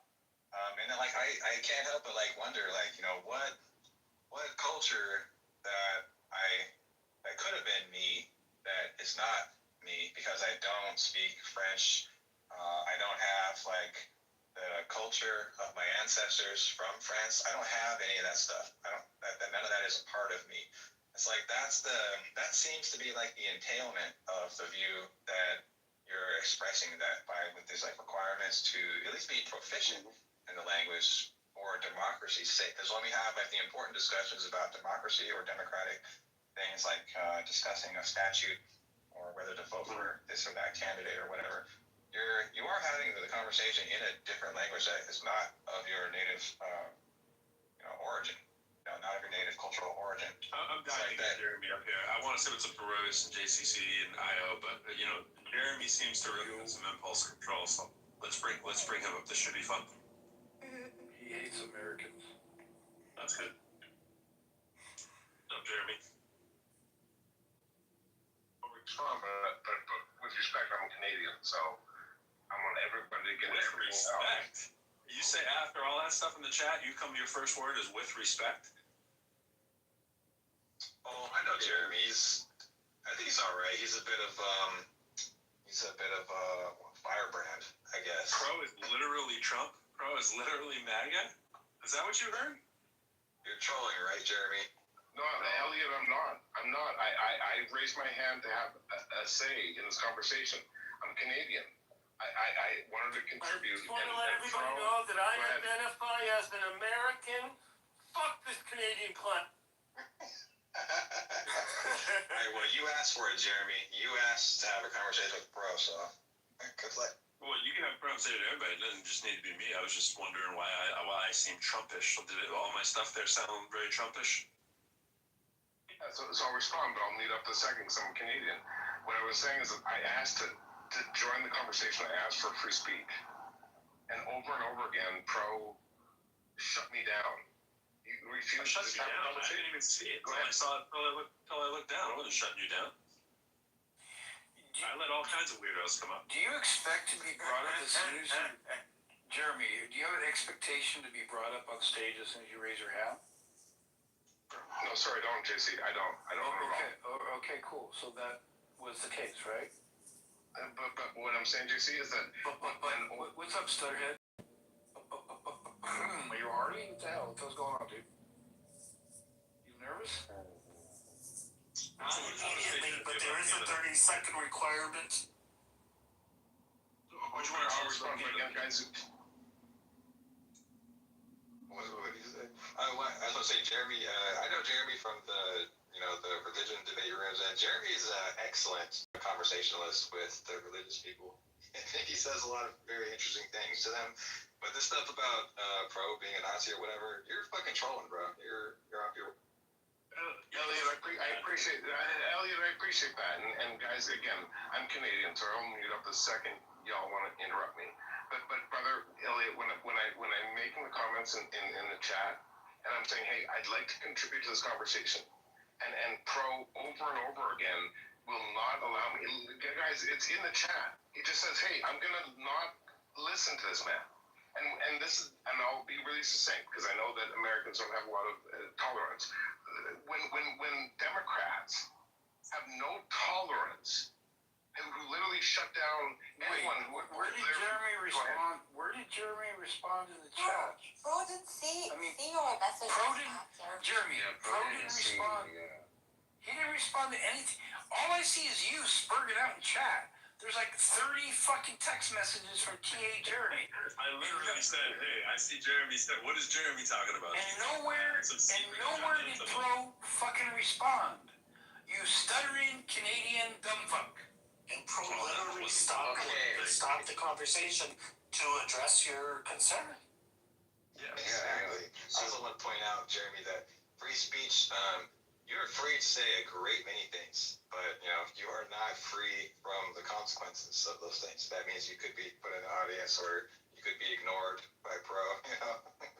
Come on, Kate. Or Sleepy Benjamin. He's up there. Go ahead. I don't see how a Canadian could be such a snowflake. I mean, I thought they were tough because they live in the tundra. So this guy's acting like a fucking snow.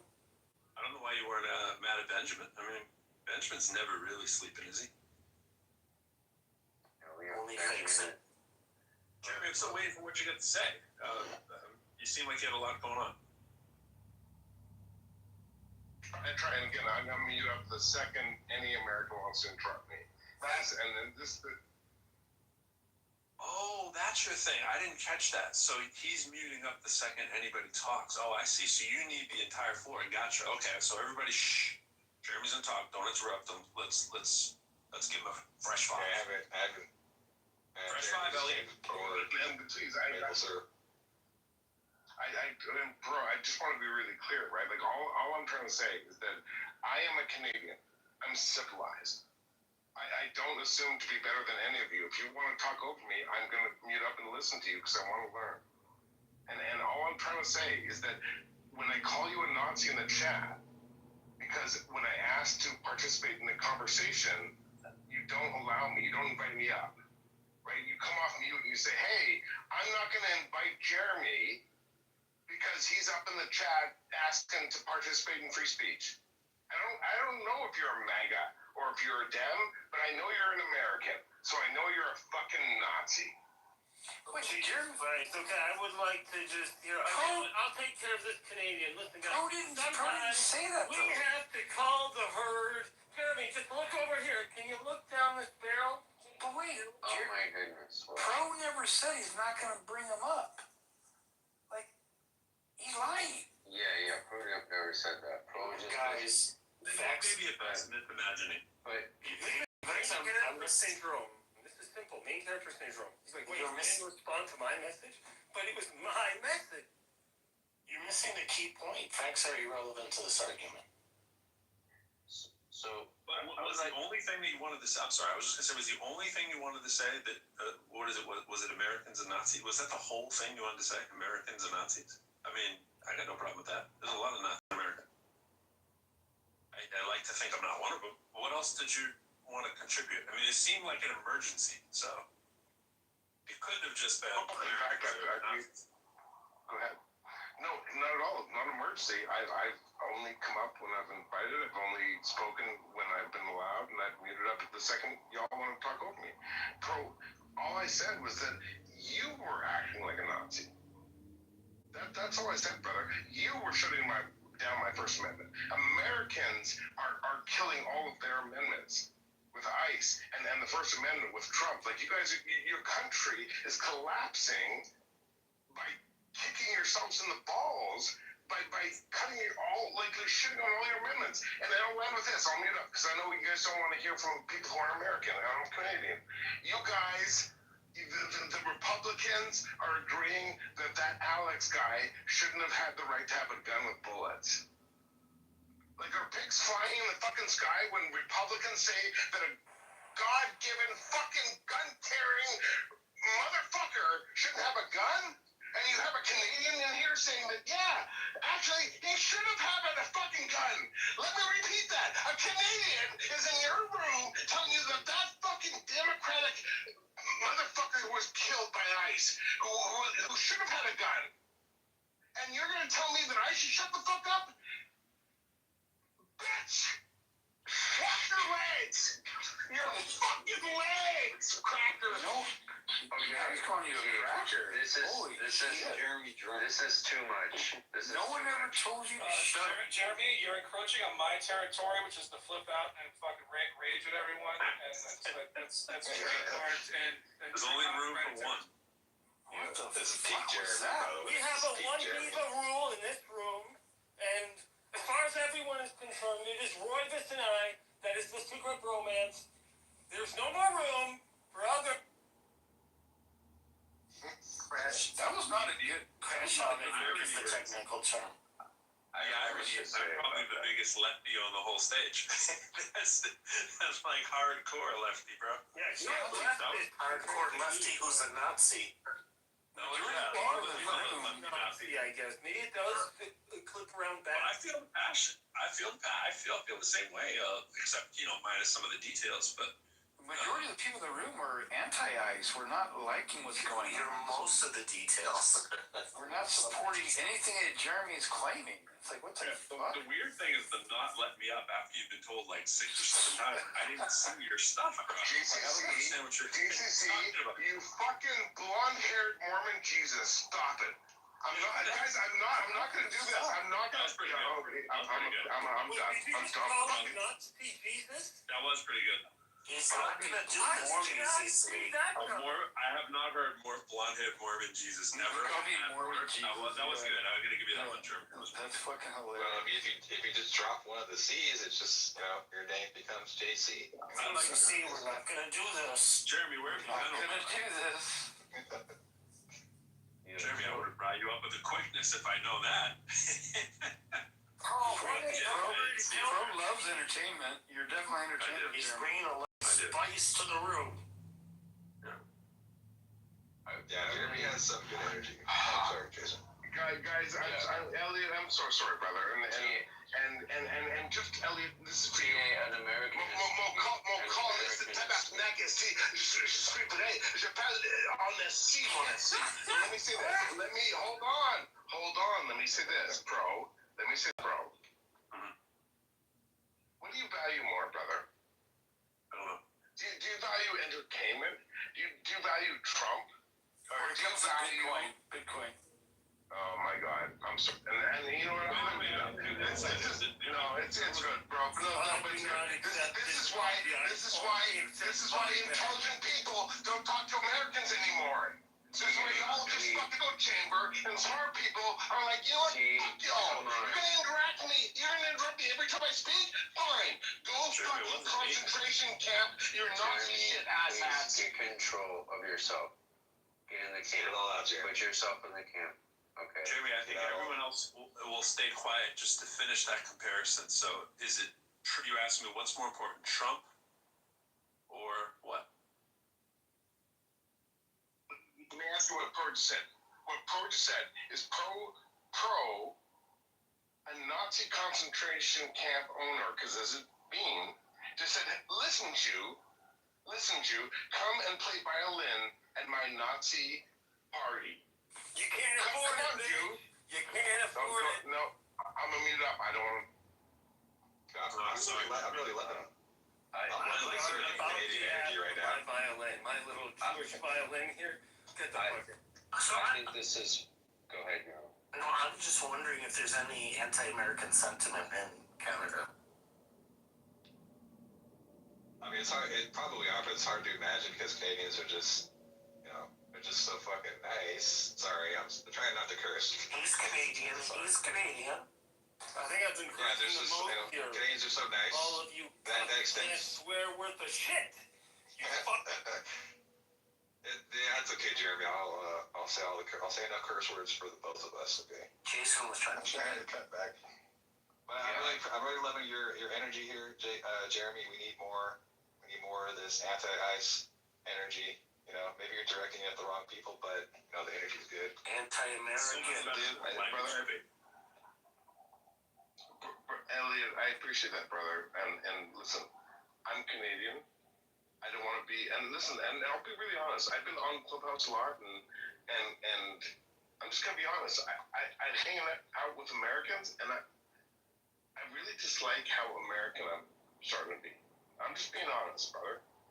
And so, Elliot, can I ask you a question rather than just fucking Nazi your ass, man? Can we have a conversation? Well, I need to know, first of all, are you trolling?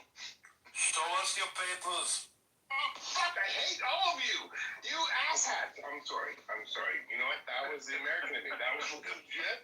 The American in me being American. I'm sorry for saying that. When you first found out you were bipolar, what was the reaction that you get? That's a great question, Pro. And that's super Canadian of you to ask that. So let me ask this, Elliot. Breaking character, Jeremy. Breaking character. This is not good for your reputation. I'm legit not. You know what? Guys, this is getting a little tiresome. I mean, he's just like losing control here over and over. I mean, to be fair, the non-English debate was pretty boring, though. So. Yeah, I was calling this. Step back, Nat. I'm gonna call this. Elliot, can I ask you this? Are you a Canadian? No. Oh, go fuck yourself. Okay, I got a question for Jeremy. Go fuck yourself. I got a question for Jeremy. What's up, Sion?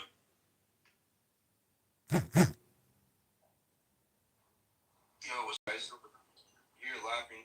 I've never seen Jeremy drunk before. It's pretty funny. He's not drunk. He must have smoked a different strain because he's really insane, right? He's high. The only time I've interacted with him, he's like this. Every time I interact with him, he's like this. I've never seen him the other way. So I have a question for Jeremy. If you could be honest, are you Canadian? Not on the stage. Oh no, he is. No, I'm 100% Canadian. Yeah. And you're honest. Yes, I am. And Earl, thank you, man. Thank you for engaging honestly, bro. Yes. Well, thanks for removing the ambiguity because I wasn't sure if you were Canadian or not. And mad props, because like what you're just did is said, hey, I'm not about black and white. I'm not about like making assumptions. I just want to ask questions to learn. And your asked question, I answered. Wow, guys. Something that I was trying to give you in the audience. hold you down, right? No assumptions like that. You were trying to prevent us from knowing that he's Canadian. Right. Instead of maybe I didn't see it. Could have been. You know, I'm just saying. And brother, I'm Canadian. Yes, sir.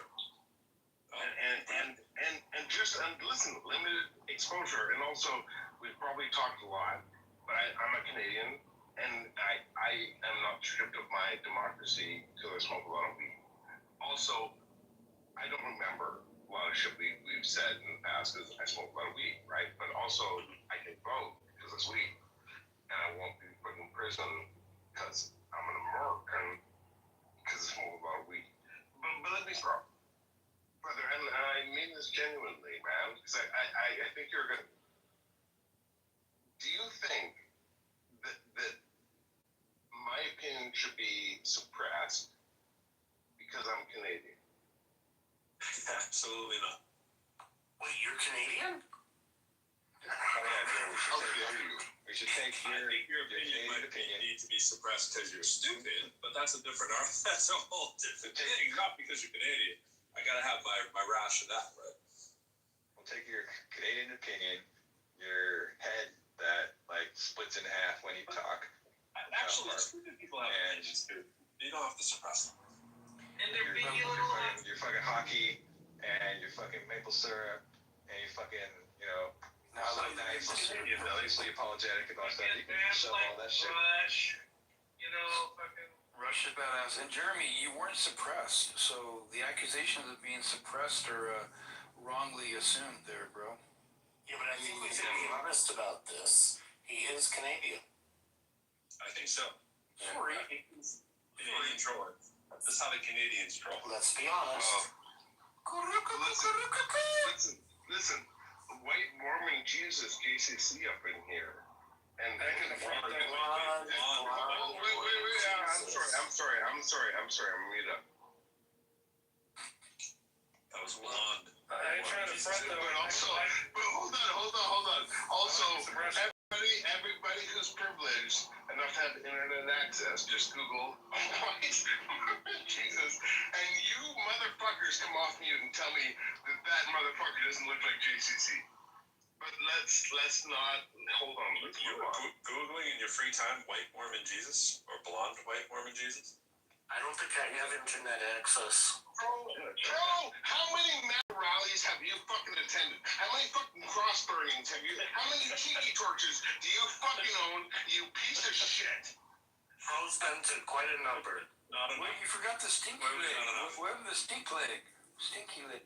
GPCC, tell me what a white person's leg smells like, you fucking cracker. Oh, Jeremy, Jeremy clap. I'm gonna White people I'm can gonna watch pay a compliment. I'm gonna pay a compliment to Canadians, and I would like to hear a compliment. I'm really from turning on my Canadians. computer to look up white Mormon Jesus. And I It want looks to hear a identical to compliment from a JCC. Canadian. I want to hear you give a compliment about Americans or whatever. So here's my compliment. I'm down. So down. Are you ready? Are you ready? Shortly after. Brother, I'm gonna rough the shit out of this shit. I'm a fucking. Shortly after Trump was elected, I think was it the first or second time? I fucking misremembering. Are you? Anyways, American education. Sorry, go ahead. Wasn't the yeah, American education. I mean, it's hard to remember my point when everybody's just talking, but let's say, there was shortly after Trump was elected, there was a very big important game in Canada involving hockey sticks. Okay, and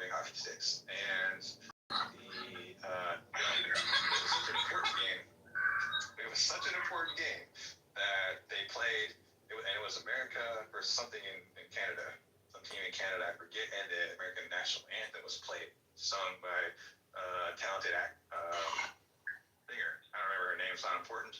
Anyways, the Canadians in the crowd, while she was performing the national anthem, the American anthem, they waited until there was a lull, a pause in the song, and then they booed the shit out of the song.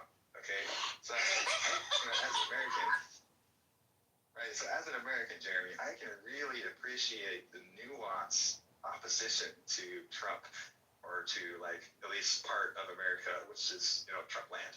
I can appreciate the pushback against that. I think it's it's actually very nice way of saying fuck you. So like, let me say, okay, so what do you got for Americans? Oh, my sweet baby Jesus. Oh, my sweet baby Jesus. Oh, my sweet baby Brie. Oh, my God. All right, I'm done with him. Okay, that was fun. So what else are we talking about? Well, I'd like to go back to the boring thing, but no, it's your room. Okay. Jeremy, I'm sorry, I'm ignoring you. Yeah, we can change it to something else. No, you're being a Nazi. You're suppressing him, not ignoring him. Sorry for being a Nazi, Jeremy. The Nazi in pro resurrects. So the booing at the national anthem happened 3 major times: 2003, 2019, and 2022. And what was it about in 2003? That explains why I couldn't remember. You know these Canadians. Was one of those that when fucking Fergie did that horrible thing? What about the knee, taking the kneel? Kaepernick taking the knee. Isn't that also like a disrespect to the national anthem? I agree, it is. According to Kaepernick should have been deported. He should have been deported. No, that's what this country's founded upon: freedom of speech. Shouldn't he have been lashed first? He has the right to do Yes, he should have been lashed, put back on the boat, back to Africa. that. Oh my goodness. No, I think the appropriate punishment is what he got, which is from the NFL. It just was terrible. Where's Steve been? Steve's mighty quiet. I'm right here, bro. There you are. Wow, that's big restraint for not chiming in at all. I can't believe it.